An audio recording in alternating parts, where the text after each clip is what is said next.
Hi friends, welcome to my channel. ఇక యువరాజ్ని వెతుక్కుంటూ కౌశికి రావడంతో జేడీకేడి ఫేస్లకి మాస్కులు పెట్టుకుంటారు. ఇక కౌశికి జేడీకేడీలని నిలదీస్తూ ఉంటుంది. మా యువరాజ్ని ఇక్కడికి ఎందుకు తీసుకొచ్చారు?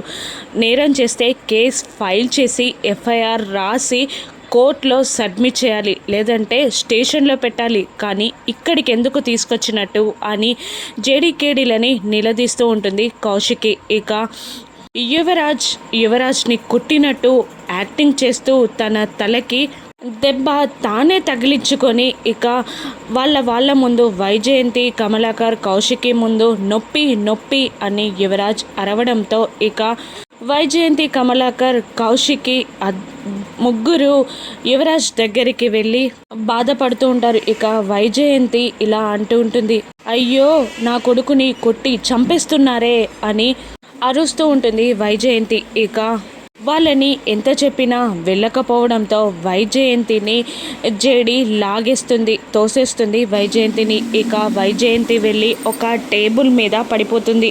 ఇక వైజయంతితో ఇలా అంటూ ఉంటుంది జేడి, సారీ, ఇది కావాలని అనుకుని చేయలేదు, ఏదో అలా జరిగిపోయింది, సారీ అని జేడి అంటున్నా కూడా కౌశికి వినకుండా జేడీని బెదిరిస్తూ ఇలా అంటుంటుంది, నువ్వు కావాలని పక్కా ప్లాన్ ప్రకారమే అన్నీ అనుకుని ఇలా చేసావు, దీనికి కాన్సిక్వెన్సెస్ చాలా తీవ్రంగా ఉంటాయి, నువ్వు ఎదుర్కోవడానికి సిద్ధంగా ఉండు జేడీ అని జేడీని ఛాలెంజ్ చేస్తూ ఉంటుంది కౌశికి ఏం చేయనుంది, జేడీ వాటిని ఎదుర్కొంటుందా? రాను ఎపిసోడ్స్లో చూద్దాం. Thank you for watching.